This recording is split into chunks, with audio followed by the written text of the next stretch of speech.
Ito pala yung ulam namin ngayong tanghalian mga idol. Ay ang adobong pusit. Simple lang na ulam para sa aking buong pamilya mga idol na aming pasasaluhan.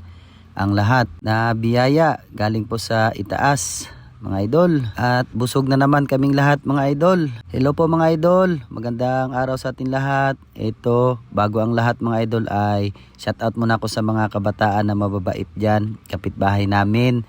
Si Kulot at si Angeline, shout out. Lalabas pala ako mga idol, bibili ng ulam at sana makita nyo rin po yung labas namin kung ano po yung lugar dito.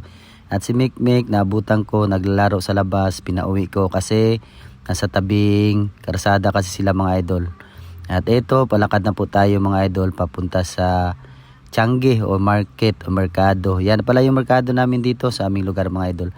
At dun sa unahan dito ay bumili ako ng pusit, isang piraso mga idol sa halagang 150. Dito parati ako bumibili mga idol ng ulam basta hapon galing sa trabaho. Marami kasing binibenta at mura.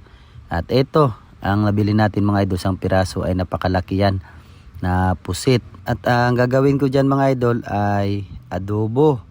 Yan, simple lang at madali ang luto. Kasi nga po isa din ito sa request ni Mikmik. Kapag nakita niya ng pusit, lagi niyang naiisip ay adobo talaga mga idol. At ito na rin ang ihanda namin sa aming selebrasyon sa 31k followers. Umabot po tayo mga idol mula 0 hanggang ngayon. Yan, kaya nagpapasalamat po kami sa Panginoon at sa inyong lahat mga idol sa walang sawang pagsuporta at pagmahal sa amin, sa aking buong pamilya. Yan, sa lahat po ng mga subscribers, star sender dyan namin. Yan, mga bagong followers at solid followers, maraming salamat talaga sa inyo.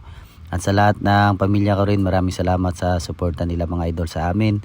Ito, nagpainit po tayo ng mantika mga idol upang umpisahan na natin yung pagluto. Pero bago ang lahat mga idol ay mayroon lang po tayong pasasalamat at isa shoutout. Christopher Ayan Pami, shoutout po. At kay Shadow in the Dark, shoutout idol. At kay Jaider Hamis, shoutout idol. At kay Dave Alvarez, shoutout po from Isabela mga idol. Shoutout din kay Idol Reniel Ramos. Maraming salamat po sa inyong lahat mga idol. Yan, at ito, ginisa natin mga idol no ng sibuyas, kamatis, tsaka bawang.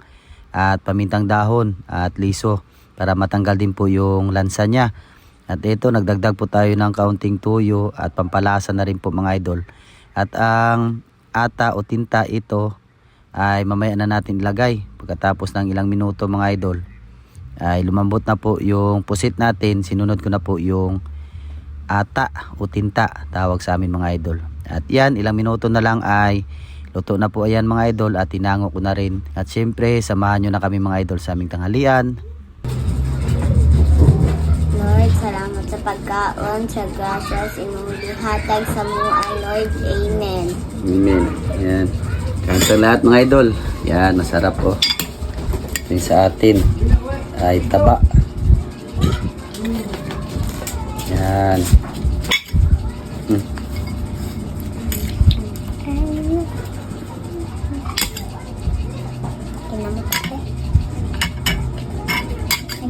Basta mga ganitong ulam na mga idol ay kami nagkakamay talaga. Kasi nga po sobrang sarap at busog talaga tayo mga idol kapag nagkakamay habang kumakain. At nauna pala kami dalawa ni Mikmik. Kumain si na Mrs. at Ate Gwen mamaya na. At salamat pala sa lahat ng mga OFW mga idol na lagi nakasuporta sa amin.